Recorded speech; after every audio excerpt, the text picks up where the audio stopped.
we met you people 500 years ago. Look at us. We've given everything. You are still taking. It's true.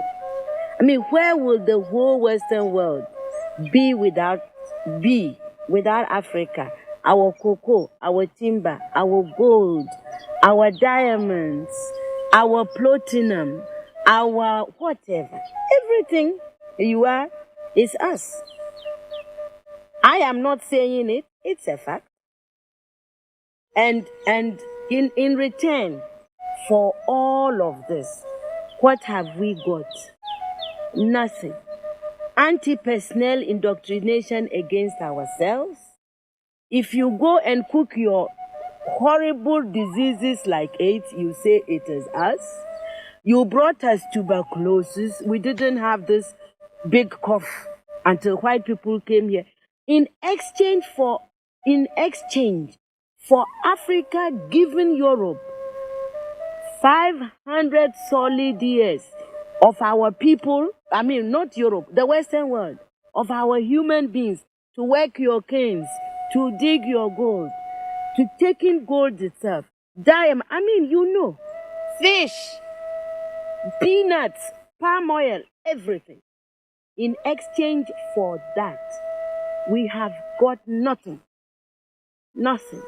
And you know it. Nothing. And you look upon, white folks look upon us like monkeys. It is true. It's in your literature. Hey, some of your best thinkers have said this about us. Have you heard of all these Germans? Have you heard? Okay. Yes. They said Lord Burton, people like that, they said we don't even have the brain of animals. That's what we've got from you people. But don't you think that this is over now? Over where? Is it over? Who said that AIDS came from the green monkey? Is it over? Is it over? Well, if this is your impression, do you think that you can ever forgive us? It's not a question of forgiveness. I have nothing against you. My point is that you did and you are doing for your survival what is necessary. We can't blame you for that. The fact that we didn't do enough for our own survival and we are still not doing enough for our survival. That is not your problem. Even everybody that God has created has a sense of survival. And if we don't develop it, we can't blame white people. You came here because you needed these things. You took gunpowder from the Chinese. You needed them to shoot people.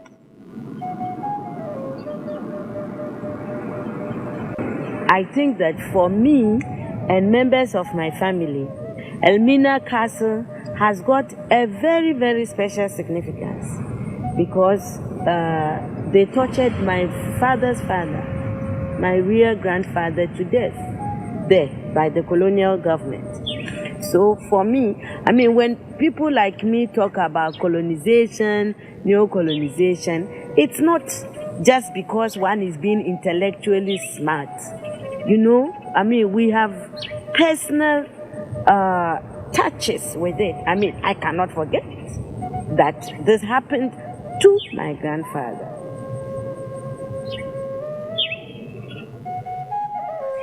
Do you consider AIDS as a new form of colonization? Of course. Why? That's why. My people, the Akans, we have a proverb.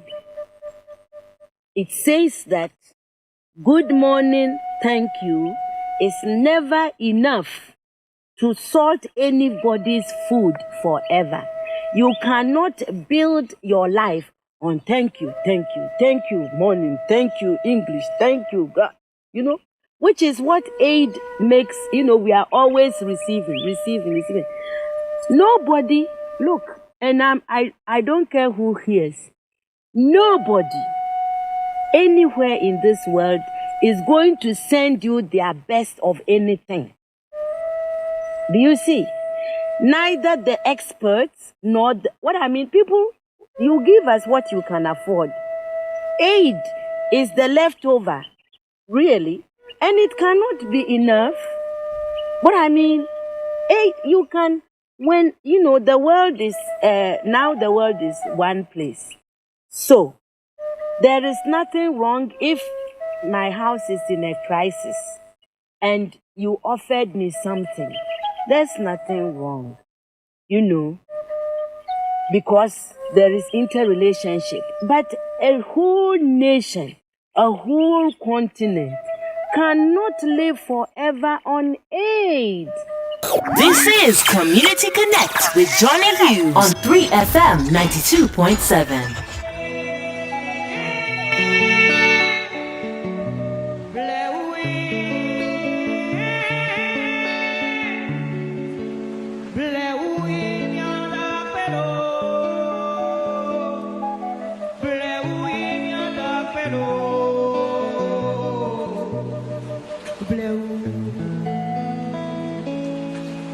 And I told you this morning that we'll eulogize the memory of Professor Ama Ata Aidoo. She's a colossus when it comes to playwriting.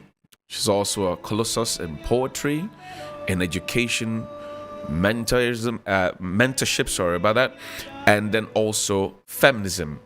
Well, she's gone to be with the Lord. We'll tell you more about her, but we've been joined on Zoom and in studio by my guest, Akofa Ejani.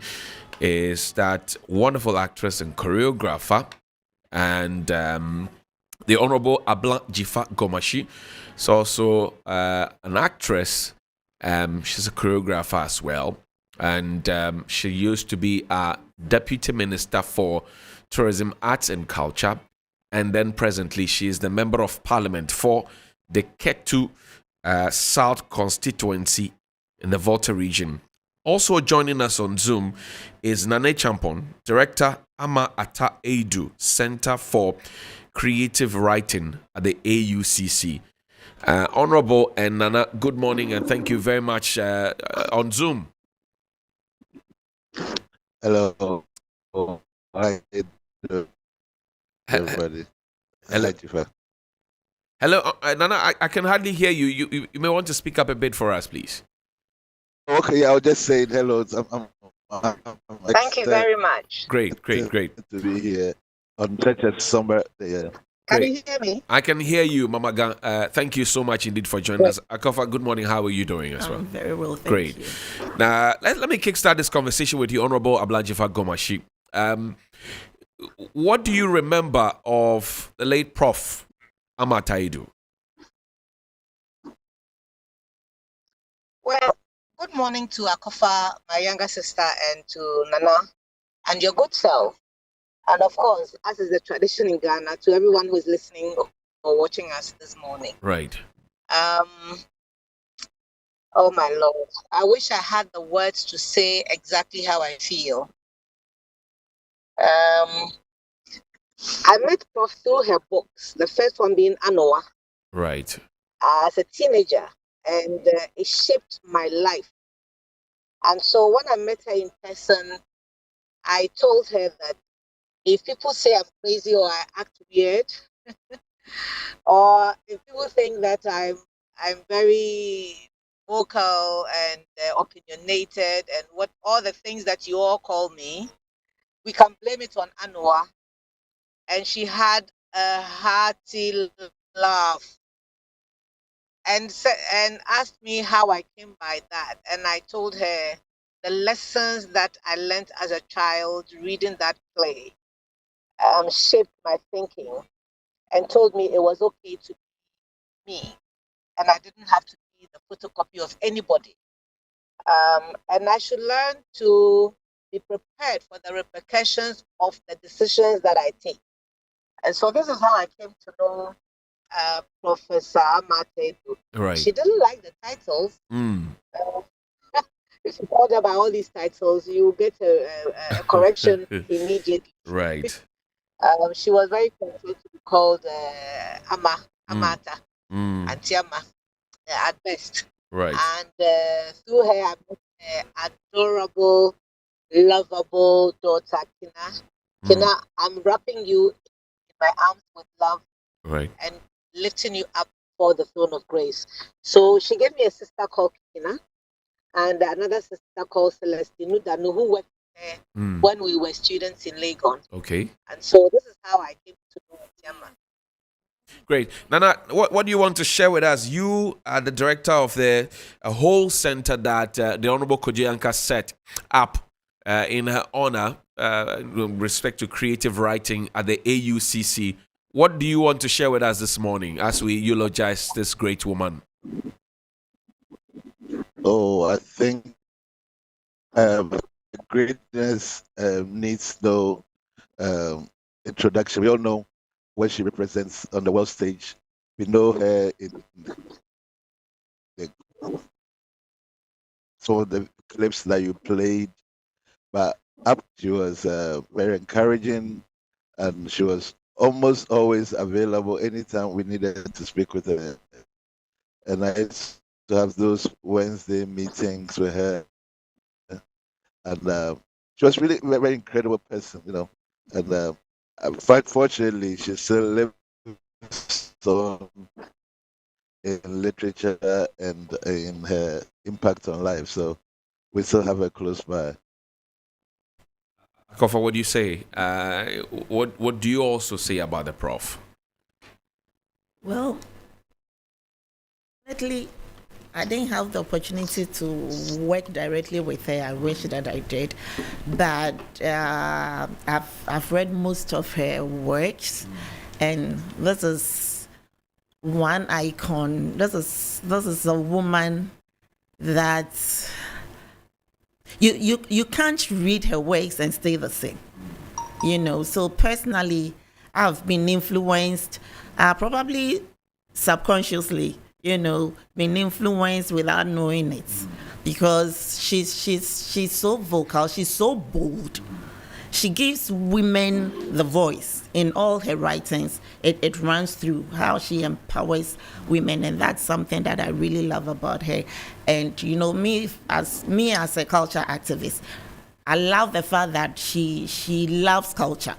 So in all her writings, she promotes and preserves our culture by the style of her writing, the language she uses, the proverbs and all that. So this is one woman that I really love, and all I have of her is autograph works. Wow. So Okay. I'm which happy you'll be that at sharing. least I have her name written.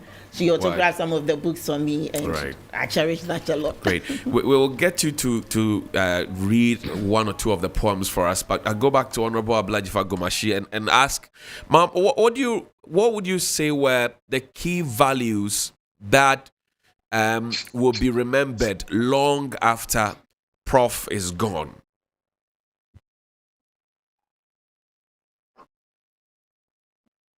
Hello, Honorable. Well, that stereotyping is, yes, I'm here. Right. Please go ahead.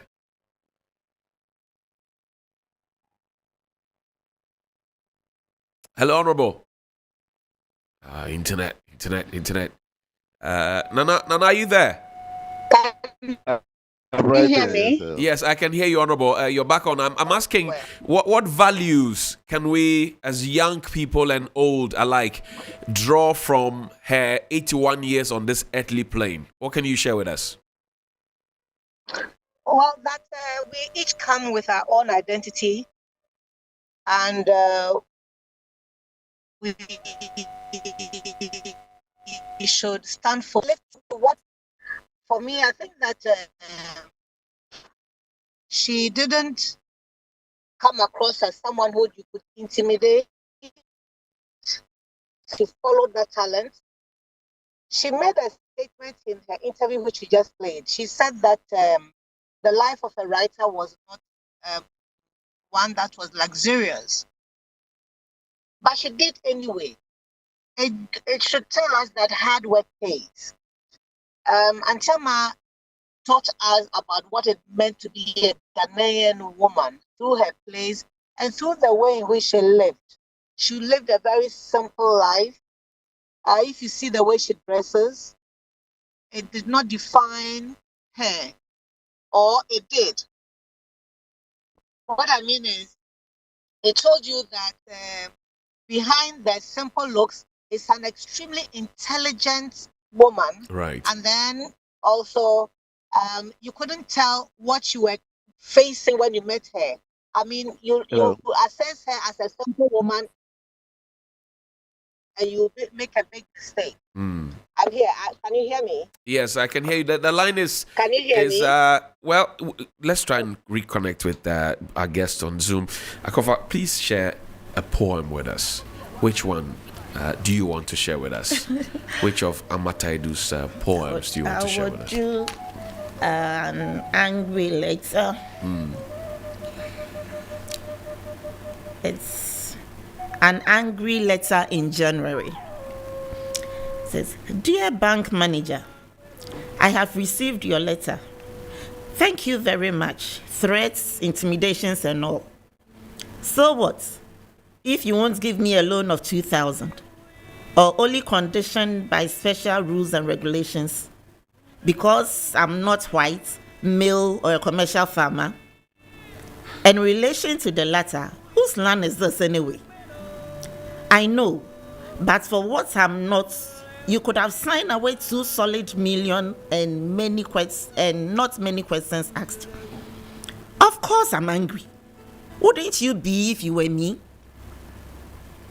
Reading what you had written was enough to spoil for me all remaining 11 months of the year plus a half. But I won't let it. I had even thought of asking God that the next time round, He makes me white, male, and a commercial farmer. But I won't. Since apart from the great poverty and the petty discriminations, I have been happy being me, an African, a woman, and a writer. Just take your racism, your sexism, your pragmatism off me. Overt, covert, or internalize. And damn you." Wow. That's Aidoo for you. Aidoo. Very, very short, pointy, and interesting. Yes. All points articulately put. That's why I love her. Beautiful. Well, Zoom is not behaving. Let's go on to the phone line. Honorable, thank you very much for joining us on the phone. We're asking first the values. Maybe you want to go over them again quickly for us, so we get, because the Zoom was not behaving. Hello? Today of all days, the internet is deciding to. Can you call regular line? Right. I'll get Janet to do that in a bit. Sorry. Nana, thank you for joining us on the line. Fine, brother. So again, on the question of values, because I think, and many of our elders have told us how we are quickly drifting away from the values that the likes of Professor Atukwe Okan, Aidoo, Professor Wusu, the likes of Jifagliko, and many others held on to, how we are drifting away from it. What would you say were the legacies that grounded her firm and deep, so that the whole world saw that she's the one to be looked up to? What would you say? Okay, so from a purely personal point of view, by dealing with her, I could say there were like 3 main values that I probably gleaned from her. And the first one was just do it. If you had to do it, just do it. Mm. And then there was the issue of no apologies. If you've done it, no apologies. Mm-hmm. And the final one that really blew my mind was how appreciative that one must be. Wow. For even the little successes, the little things that we do. I mean, she could gush over little things that I would do that you would take for granted, but she would gush at it and that. So she was a really incredible person. But 3 values I would take from her, from our interactions, would be just do it. Just do it. No apologies whatsoever, and appreciate everything. And for you as the head of the center that was put together by the Honorable Kojo Yanka, the AUCC, to encourage creative writing and to perfect those who have a knack for it, how would you say these values and the life that Aidoo lived and the culture that she held on to have helped the center grow and to shape the minds of many people who come there to learn how to write? Oh, to no extent, brother. It's been incredible. Like in the past 4 years, we've released 4 anthologies in that many years, just based on her encouragement and her, as I said, appreciative vibe. So we've come out with over 70 new writers just through her encouragement and her going through the stuff that we're able to curate. It just, her presence, blessing, gave us an environment that encouraged anyone who was interested remotely in writing, in editing, in that chain to get involved. And with the AUCC vibe, we're always able to go on it to do it value, no apologies, value, and then appreciative of every person that we're doing stuff with. So those values have helped us, even though, we survive purely on AUCC's own largesse. We're able to come out with all these outcomes, which is kind of incredible. Look at the number of persons that we've had come over to speak, writers, published authors, come to speak with students from the university and from the secondary schools around. Right. And she makes them to come herself when she's able to meet authors, to meet. It's just incredible. And that connection with literature in a living, breathing way has helped us do almost impossible things, given the circumstances. Let's wrap up the conversation in this way. Most of our legends, Living Legends series, I remember the National Theatre of Ghana had something like that in the past to celebrate the likes of Amata Aidoo and the rest. They have been called the libraries on fire because we are not drinking deep from their wells. Yes. How do we make sure that before these libraries, walking libraries, leave us, we tap all that we can from them, so that future generations will not come blaming that we couldn't salvage what we could from the libraries that were on fire at the time? Incredible observation, because fortunately, even though physically the person, the legend is not with us, we know that what after all is life. Life is when you have the ability to breathe, the ability to respond to your environment, the ability to propagate. And in her works, in her thoughts, in her values that she bequeathed, these things are still there. The works are living things about Ghana, the North, the womanhood, the African after colonial life. So these are things that are breathing issues. Now, they respond to the environment, because if you look at some of the works like our Sister Killjoy, is dealing with things that are affecting us now, LGBT rights and stuff like that. If you look at Changes, it's talking about the role of women in a family. If you look at her works, they're still very relevant in the way that we are reacting to them. And as to the issue of propagation, if you talk to Chimamanda Adichie, Helen Oyeyima, No Violet Bulawayo, Aisha Harunata, and Maria Kwame, they all reference the idea of the inspiration that this woman blazed. So, in that sense, I don't think that fire is going to quench really soon. Hopefully, with the more writers we churn out, with more people reading, the legend of Amata Aidoo will continue to live on. Thank you very much indeed, Nane Champon Director, Amata Aidoo Center for Creative Writing, AUCC. We're grateful that you could join us this morning. Thanks for having me, sir. Grateful. We will try and connect with the Honorable Ablajifa Gomashi on phone, but here's a conversation we had with Professor A.C. Sutherland, another giant within the space. And we're told that the morning when the Prof passed, and the daughter called and says, "Your friend has left us." Listen.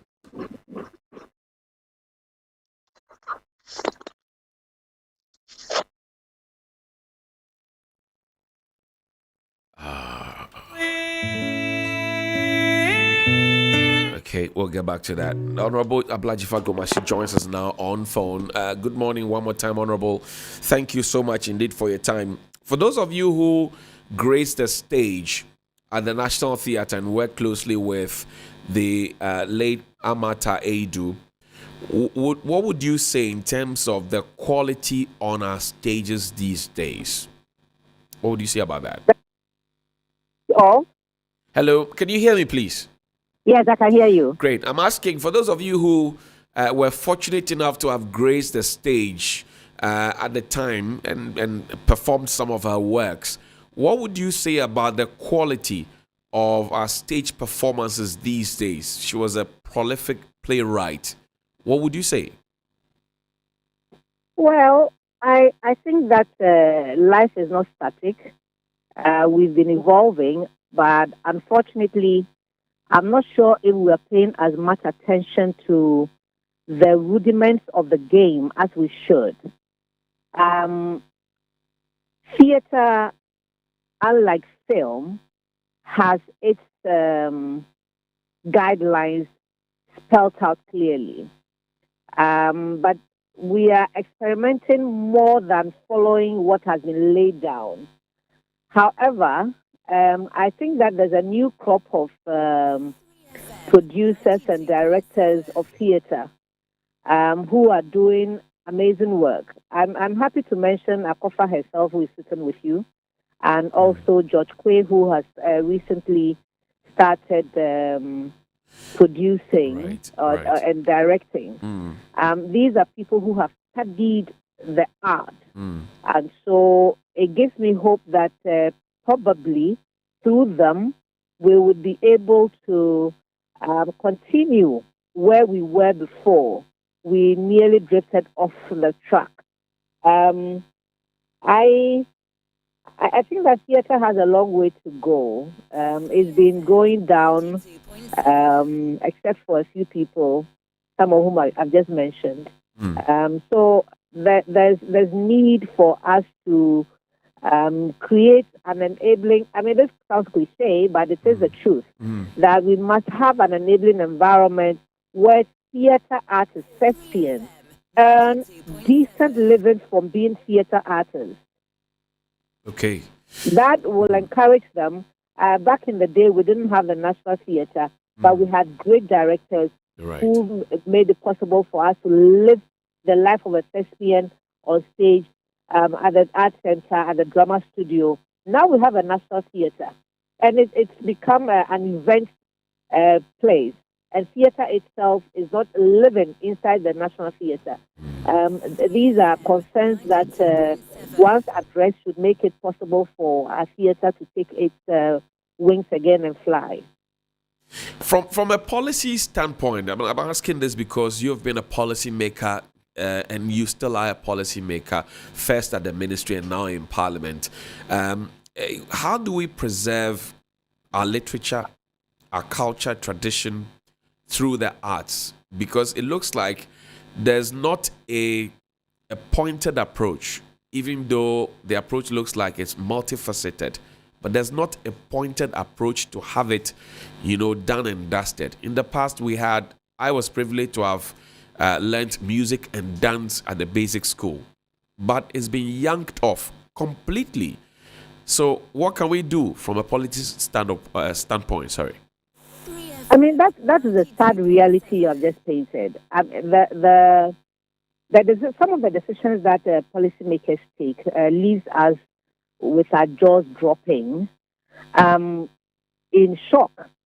I mean, why take off everything creative, which is based and hinged on our culture, and from the basic level, which is where I also discovered myself, and then go and place it in the university at a higher level?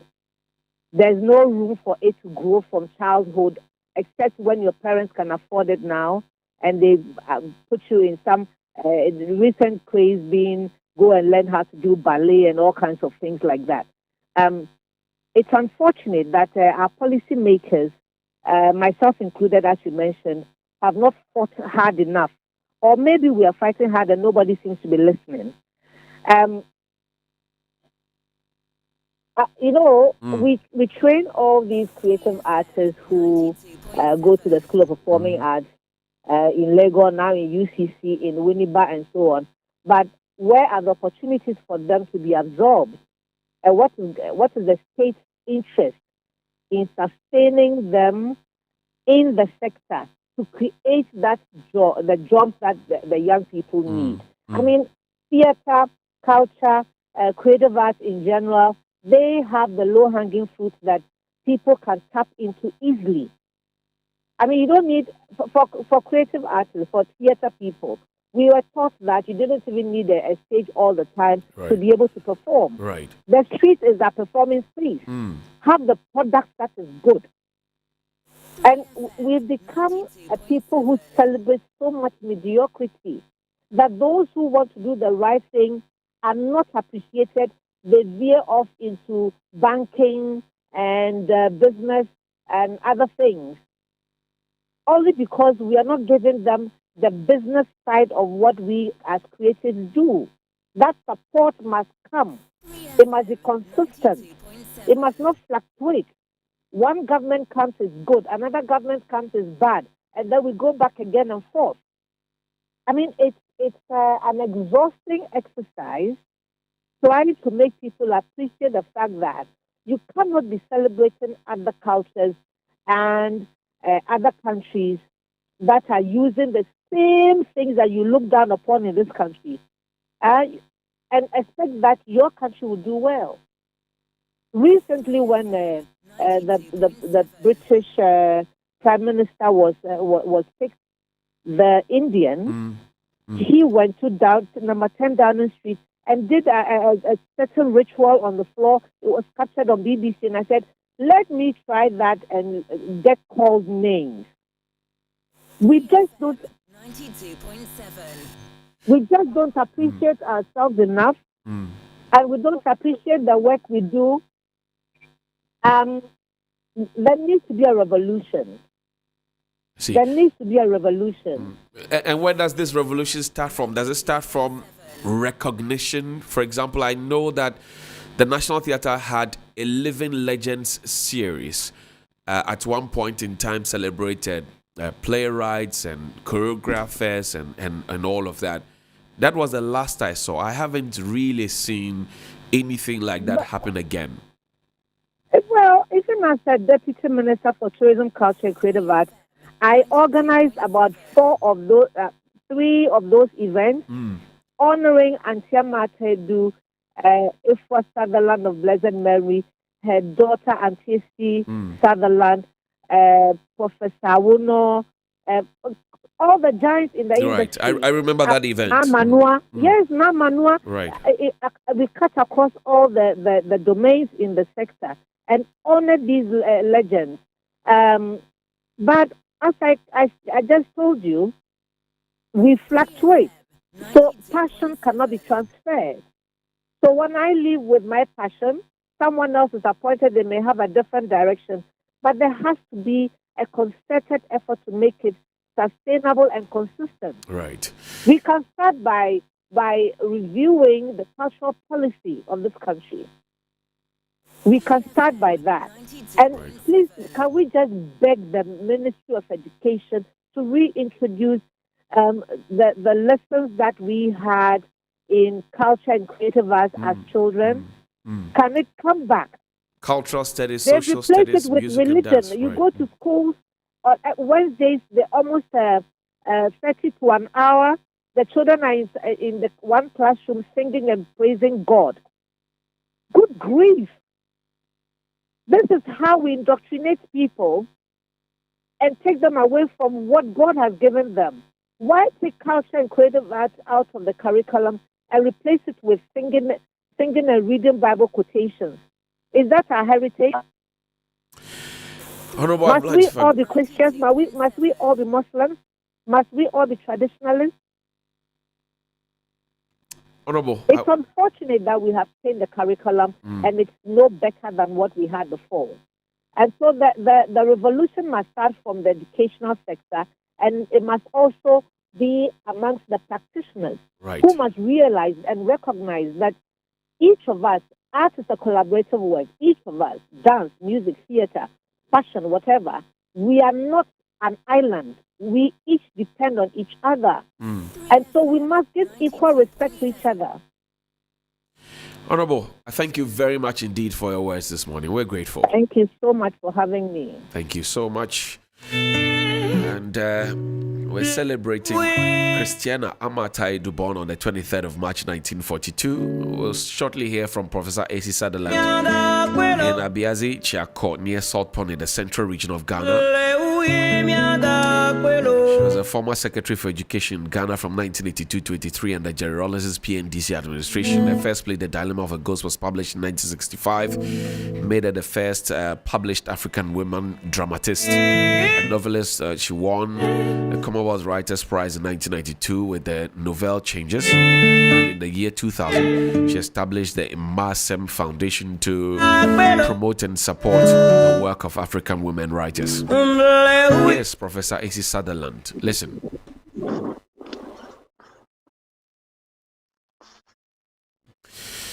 Still not working. Kofa, what other poem do you have for us? Well, I was going to read something from her book, Diplomatic Pounds and Other Stories, but the way your machine Go ahead. It's there. No, so I will change it and read something. Okay. Give me a second. And some more information about Aidoo. She went to Wesley Girls Senior High School in Cape Coast. It is 1961 and 64. After high school, she enrolled at the University of Ghana, where she obtained a BA in English and wrote her first play, The Dilemma of a Ghost. Ready we are. Here we go. She was actually born in 1940, though. 1940. Yes, I think she corrected that in one of her writings. That is not 1940. She was 1940. It's 1940. Okay, so just so you know what is happening to your machine, it's normal. I'll read from her book, Days. She had a poem for that. She those one was for children. Okay. It's called Days. Days, okay. Yes. Here we go. So it says, all the days are not equal, said the old village wall. Sunday starts the week, then Monday and Tuesday, Wednesday for midweek, Thursday to follow. Friday comes after.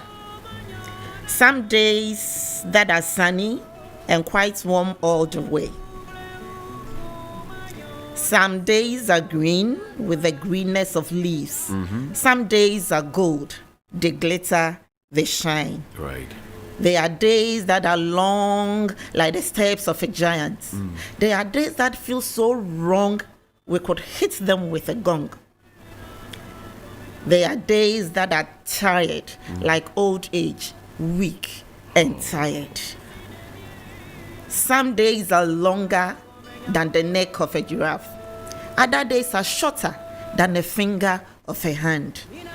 There are days which are happy, they can laugh out loud.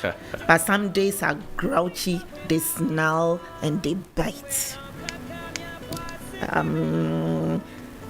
There are days that feel good, like sleeping in mother's arms. There are days that are bad, they hurt, they drag. Some days crawl like snails, other days run like hares. There are days that are boastful, like champions before a fight. Some days are very shy, like our first morning at school. There are strange days and busy, very sour and hard to bite. Yet, some days are easy, full of sugar, fruit, and spice. There are days that are bouncy, like a football on a field. There are days that stand still, like soldiers on parade. Each day has hours of 10, 10, and 4, but each day is different in one way or another.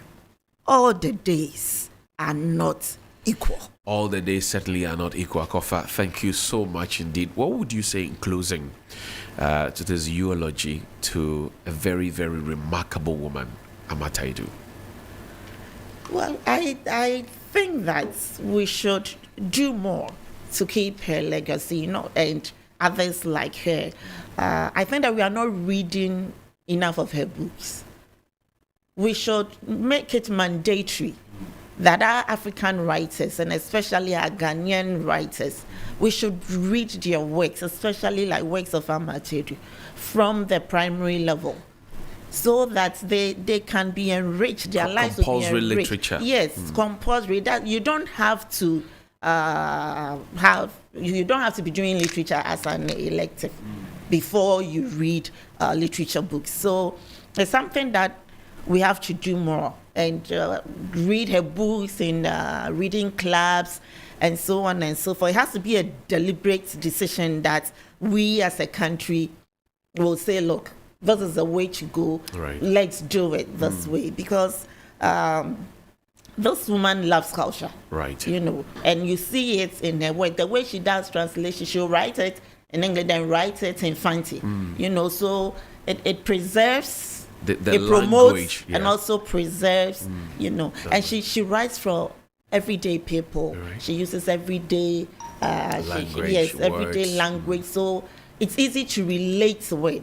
Her words, it sucks you into the moment, so that you are living it right there, as if you were there when it was written. She broke the glass ceiling, you know, with how strong women can be, because at the time she wrote, how many years ago? Almost 60 years or so. Yeah. That time women didn't have a voice. That's you were right. like, you're a woman, keep quiet. You're a woman, sit behind and listen. And so for her at that time to be that bold and that vocal, it's something that we should cherish and keep as a legacy. Akofe Jenny, thank you so much. Actress, choreographer, I'm businesswoman, not a director, not choreographer. director, and everything.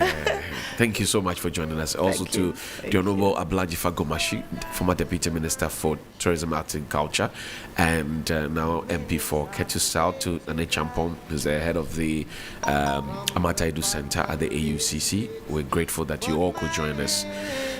We'll bring back this song from Bob Marley. That's a song of awakening, because Aidoo stood for that rude awakening, for us to recognize our Africanness, to preserve our culture and language and tradition, and also to ensure that we are right there on the map. Black Rasta is up next with the Urban Blend Show. More conscious vibes coming your way. You have to listen from 10 to 2. But we have a date on the 24th of June. 7 p.m. alias Frances. My name is Johnny Hughes. Have a good morning. Minutes after day 3FM 92.7. Urban Lifestyle Radio Station. But my